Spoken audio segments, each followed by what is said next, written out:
Assalamualaikum. Welcome to my YouTube channel Knowledge for Students. Students, today we are starting class number 42 और आज की class में हम has, have, had और will have को आपस में कंपेयर करेंगे और देखेंगे कि इनमें फ़र्क क्या आता है।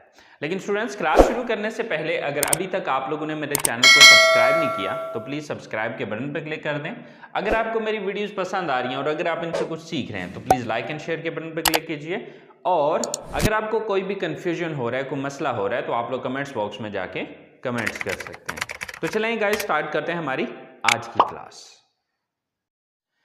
So students, has, have, had, will have. अच्छा, अब हम इन चारों का यूज किस मकसद के लिए करते हैं? टू एक्सप्रेस पोजेशन, डिजीज और relationship in the present, past और फ्यूचर। यानी कि इन चारों का जो मकसद है वो एक ही है, यानी कि पोजेशन को बयान करना, डिजीज को बयान करना और रिलेशनशिप को बयान करना। लेकिन इन चारों में जो फर्क आता है वो फर्क आता है जमाने का, टेंस का, राइट? अब हैज और हैव जो है ये दोनों यूज किए जाते हैं प्रेजेंट में, हैड यूज किया जाता है पास्ट में और विल हैव यूज किया जाता है फ्यूचर में। अच्छा, यहां पर अगर आप नोटिस करें तो वही फार्मूला जो कि मैं ऑलरेडी आप लोगों को पहले भी बता चुका हूं कि प्रेजेंट में हम फर्स्ट फॉर्म यूज करते हैं, पास्ट में हम सेकंड फॉर्म यूज करते हैं और फ्यूचर में हम फर्स्ट फॉर्म से पहले विल लगाते हैं। तो यहां पर भी सेम वही चीज हम कर रहे हैं। अब हैज और हैव फर्स्ट फॉर्म होती है, इसी की सेकंड फॉर्म होती है हैड। अब जब हम हैज और हैव की सेकंड फॉर्म लगाते हैं तो यही बात, मकसद यही है, यही तीन मकसद हैं, ठीक है? But we use it for past, हम इसको पास्ट के सेंस में इस्तेमाल करते हैं। अब इसी तरह से तीसरी चीज मैंने ये बताई थी कि फ्यूचर में जब हम इसको यूज करते हैं तो हम फर्स्ट फॉर्म से पहले विल लगा देते हैं। तो देखिए यहां पर हमने फर्स्ट फॉर्म विल के साथ यूज किया, विल प्लस हैव। तो हैव चूंकि फर्स्ट फॉर्म है इसलिए हमने साथ विल हैव, ठीक है? तो अब ये हमारे फ्यूचर के सेंस में यूज होगा। अच्छा, अब बहुत से स्टूडेंट्स के जहन में एक ये बात आ रही होगी कि सर आपने विल हैव तो यूज किया, विल हैज को क्यों नहीं यूज किया? यानी कि विल हैज और विल हैव दोनों आने चाहिए, लेकिन नहीं, ऐसा नहीं होगा। उसकी मेन रीजन ये है कि हमारी जो बेस फॉर्म है वो हैव है, हैज नहीं है, ठीक है? इसकी मिसाल मैं आपको, अगर आप लोगों ने प्रेजेंट इंडेफिनिट टेंस की सेकंड पार्ट है अगर आपने वो पढ़ा है तो आप लोगों को याद होगा कि हम ही, शी, इट या सिंगल नेम के साथ वर्ब की फर्स्ट फॉर्म के साथ एस या ईएस का इंक्रीजमेंट करते थे, ठीक है? कैसे? देखिएगा जरा, देखिए मैं कहता हूं कि मैं कॉलेज जाता हूं, आई गो टू कॉलेज। अब अगर मैं ये कहता हूं कि वो कॉलेज जाती है, she goes to college, right? She goes to college. अच्छा, अब यहां पर रूल ये था कि जब भी हम ही, शी, इट या सिंगल नेम यूज करेंगे प्रेजेंट इंडेफिनिट में तो वहां पर हम एस या ईएस का इंक्रीजमेंट करेंगे वर्ब के साथ, ठीक है? जो वर्ब की बेस फॉर्म होगी या जो मेन वर्ब होगा उसके साथ, उसकी वर्ब की फर्स्ट फॉर्म के साथ एस या ईएस का इंक्रीजमेंट करेंगे, ठीक है?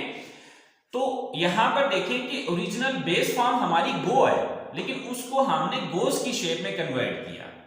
इसी तरह से अगर आप नोटिस करें तो हमारी बेस फॉर्म हैव है, लेकिन he, she, it and single name के लिए हमने इसको हैज बनाया हुआ है, ठीक है? तो फिर हमारी बेस फॉर्म हैज तो नहीं है, बेस फॉर्म तो हमारी हैव है। जिस तरह यहां पर बेस फॉर्म हमारी गो है, गोज नहीं है। गोज हमने ही, शी, इट और सिंगल नेम के चक्कर में हमने इसका बनाया, ठीक है? हमारी बेस फॉर्म गो है, राइट? इसी तरह से हमारी जो बेस फॉर्म है वो हैव है, हैज नहीं है। इसलिए यहां पर हमें विल के बाद बेस फॉर्म लगानी है, ठीक है? तो विल के बाद मैंने बेस फॉर्म हैव लगाई, इसलिए यहां पर हम हैज नहीं लगा सकते क्योंकि हैज जो हमने बनाया था वो ही, शी, इट या सिंगल नेम के चक्कर में बनाया था। आई होप सो आपको ये बात क्लियर हो गई होगी कि हमने विल हैज क्यों नहीं यूज किया, विल हैव क्यों यूज किया। ठीक है, तो अब देखते हैं कि कुछ सेंटेंसेस को आपस में बना के देखते हैं और उसमें फर्क देख लेते हैं कि क्या फर्क आया है। ठीक है, मिसाल के तौर पे हम सबसे पहले जाहिर करते हैं किसी की पोजेशन को प्रेजेंट में, फिर उसी को पास्ट में कन्वर्ट करते हैं और फिर उसी को हम फ्यूचर में लेके चलते हैं। मिसाल के तौर पे मेरे पास एक सेंटेंस है कि मेरे पास एक घड़ी है, मेरे पास एक घड़ी है। तो अब देखें कि ये प्रेजेंट की बात हो रही है, तो प्रेजेंट में हैज और हैव आता है। तो अब मलकियत किसकी जाहिर हो रही है? मेरी। ठीक है, आई। अब आई के साथ हैज नहीं आता, हैव आता है। ये आपको पता है कि हैज आता है ही शी इट या सिंगल नेम के साथ। ठीक है, तो इन दोनों में से मुझे क्या चूज करना है? हैव को चूज करना है। I have, okay, a watch, I have a watch। मेरे पास एक घड़ी है। बट अगर इसी बात को मैं पास्ट में कन्वर्ट करना चाहता हूं, मैं ये कहता हूं कि मेरे पास घड़ी है नहीं बल्कि मेरे पास घड़ी थी। अब ये बात होगी पास्ट की, तो हम क्या करेंगे? इसी की सेकंड फॉर्म यूज कर लेंगे। तो क्या होगा? I had a watch।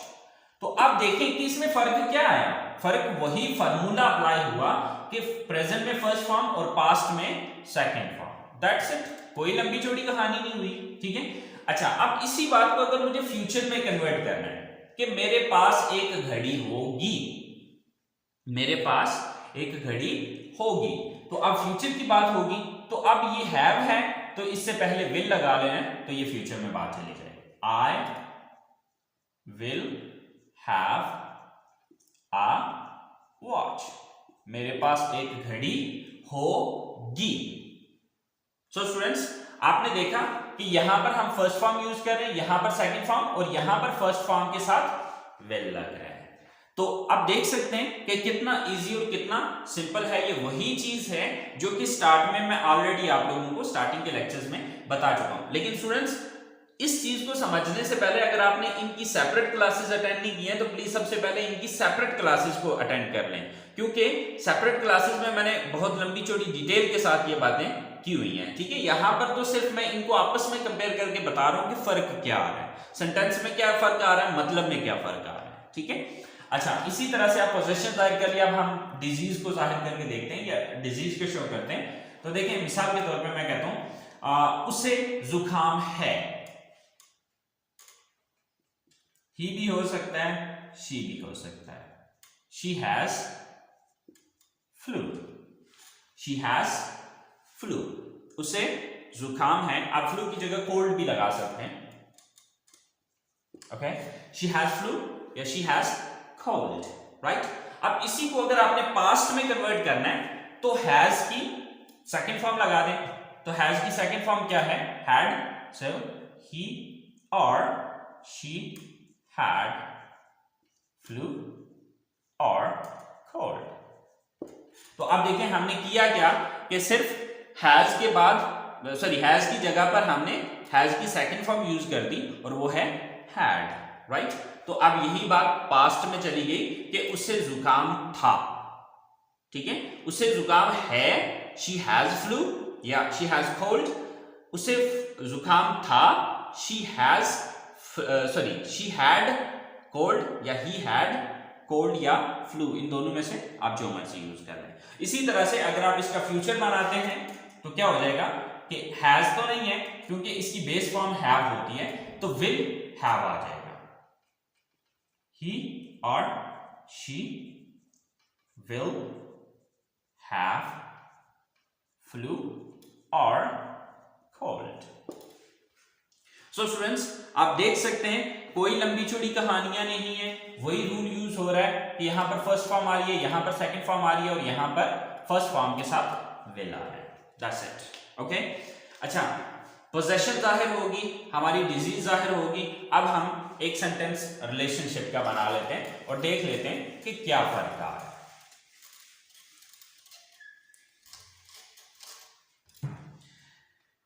अब देखें कि हमारे पास एक सेंटेंस है कि मेरा एक दोस्त है। I have a friend. I have a friend. मेरा एक दोस्त है। लेकिन अगर मैं ये कहता हूं मेरा एक दोस्त था, तो अब ये बात पास्ट में चली गई है। तो अब हम क्या करेंगे, I had a friend। तो अब ये क्या हुआ कि ये बात पास्ट में चली गई है। ओके, अब इसी तरह से इसी बात को हम फ्यूचर में कन्वर्ट करना चाहते हैं, तो क्या करेंगे कि हैव से पहले विल लगा लेंगे। I will have a friend, right, कि मेरा एक दोस्त होगा। तो अब ये बात आने वाले वक्त की हो गई है। तो अब यहां पर आप डिफरेंस देख सकते हैं, have first form, had second form, और यहां पर विल हैव यानी कि हैव के साथ फर्स्ट फॉर्म यूज की है। तो आई होप सो स्टूडेंट्स आपको इस चीज का पता चल गया होगा कि इसका डिफरेंस क्या आ रहा है। ओके, बट फिर भी अगर आपको कोई कंफ्यूजन होता है तो प्लीज आप लोग कमेंट्स बॉक्स में जाके कमेंट्स कर सकते हैं। और नेक्स्ट ये कि अगर आप इसके नेगेटिव या इंट्रोगेटिव देखना चाहते हैं तो आपने इसकी कंप्लीट डिटेल देख लेनी है, उसमें आपको ये इसके नेगेटिव और इंट्रोगेटिव भी क्लियर हो जाएंगे। ओके, सो नेक्स्ट क्लास तक के लिए मुझे इजाजत दीजिए, दुआओं में याद रखिएगा। इंशाल्लाह जिंदगी रही तो अगली क्लास में आपसे मुलाकात होती है। अल्लाह हाफिज।